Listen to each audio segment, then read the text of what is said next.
Thank you so much. So I'll also be talking about challenging cases in DSEC.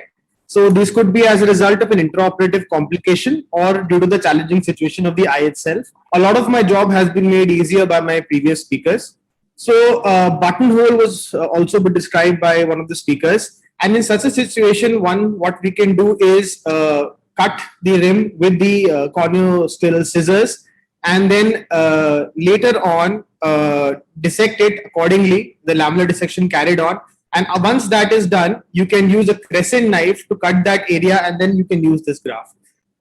In case of DM perforation, I will not show that video because somebody has already showed it. Intraocular bleeding is a problem for all endothelial grafts, particularly the more thinner it is, the more problem. So it has to be tamponaded, preferably with air. And if you can't do that, if you have other surgeries planned with it, then you can use viscoelastic substances as well.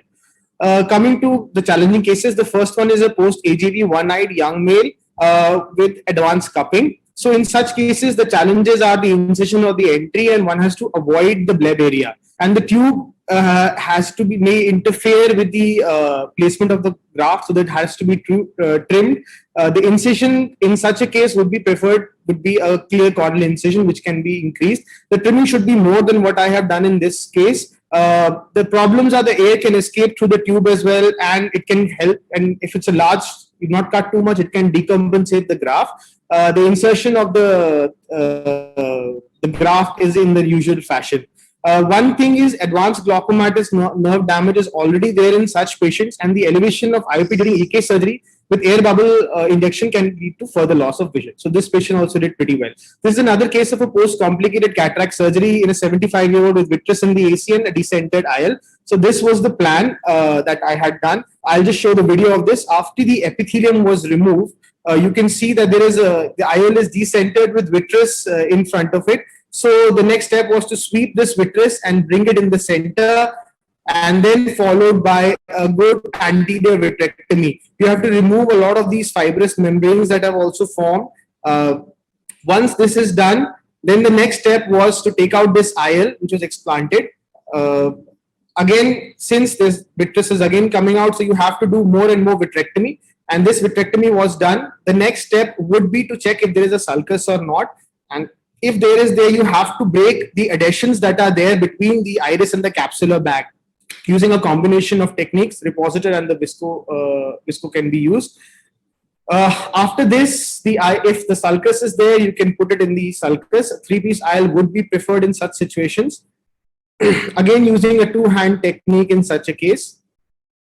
Then would be the normal insertion of a DSEC lenticule. The challenging situation, the cases is more with the anterior chamber reconstruction rather than the DSEC itself. So this patient also did pretty well, and at 3 months, this patient had a BCV of 6/12. Coming to another case, so this was generally you prefer as thin lenticle as you would want. But if you see this lenticule that has come, it's folding on itself and it's too thin, making my preferred technique is the push technique using a needle, and it would make it even more difficult to manage such a thing.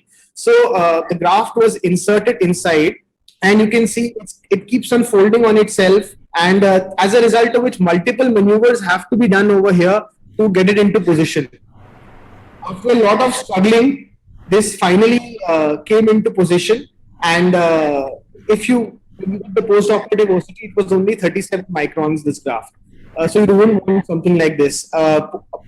Fourth case is a one-eyed patient post-trap with the functioning bleb. In such a case, the first thing you do is releasing all these peripheral anterior synechia. Once that is done, you would check everywhere whether PA passes. Then, since there's a functioning bleb post-trap, you would again prefer a clear corneal incision over here. After that, you would do your routine desmodorexis over here. But so far, so good.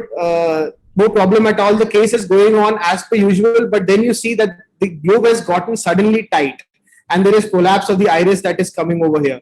So this could be query fluid in the retrodental space, or could be an early suprachoroidal. So in such a case, you need to be a little bit more innovative. Over here, the surgeon chose to go via the pars plana and did a pars plana vitrectomy to decompress the globe. The eye became softer. And then the surgery is a piece of cake. So this was inserted normally, and the patient also did pretty well. third case, the case number 5 would be a post PK graft. As my previous speaker had said, the incisions have to be posterior to the graft over here. A scleral tunnel would be preferred. If the media is not clear, you would like it would be a good option to do a non-dissect. The measurement of the graft is very, very important over here, and you would like to undersize your dural lenticule according to that.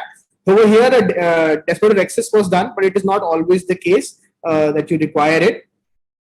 Once that was done, the graft was inserted, and this patient also did pretty well. Next case would be an ACIL. My previous speaker has spoken on to it. If it's not a good idea to always explant the ACILs because they are always stuck to the iris in a very strong manner. So if you have to explant, you have to cut it. So avoid it if it's possible. There can be multiple holes in the iris or a long iridectomy. So the pupilloplasty can be required in such cases. This is another case of PCIL in the AC where the IOL was left as such because it's long adhesions. Eventually, I had to come back after a long time because the graft decompensated, and then I had to cut the IOL and take it out.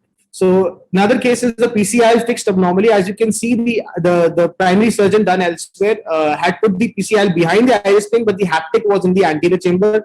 Over here, this patient, however, did pretty well, and so we left it as such, and she's doing pretty well. The next case would be a PBK case with a broken PCIL. If you note over here, the haptic is broken, and that is the reason the fluctuation of it was causing a decompensation. Since IOL was removed, let's take a look at the surgery a bit. After removing the epithelium, you can see without any manipulation, I was easily able to take out this broken IOL, and then again breaking out pus, whatever synechiae are there. There was some vitreous, so vitrectomy was done in such a case. But then again, intraoperative bleeding occurred. So then I used visco over here, HPMC only, to tamponade the agent.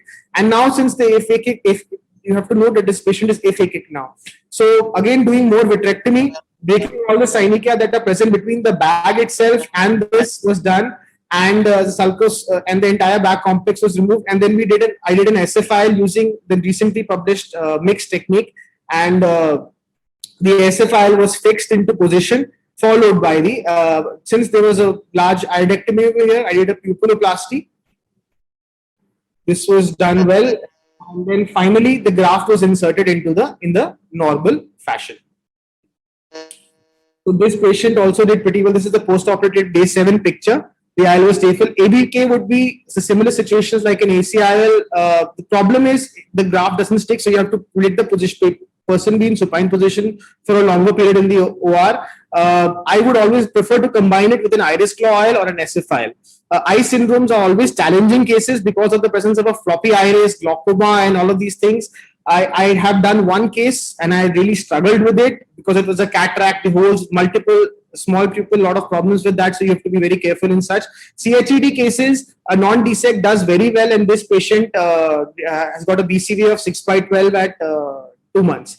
So challenges are gifts and there are opportunities to learn. Special thanks to all my EKS teachers. Thank you.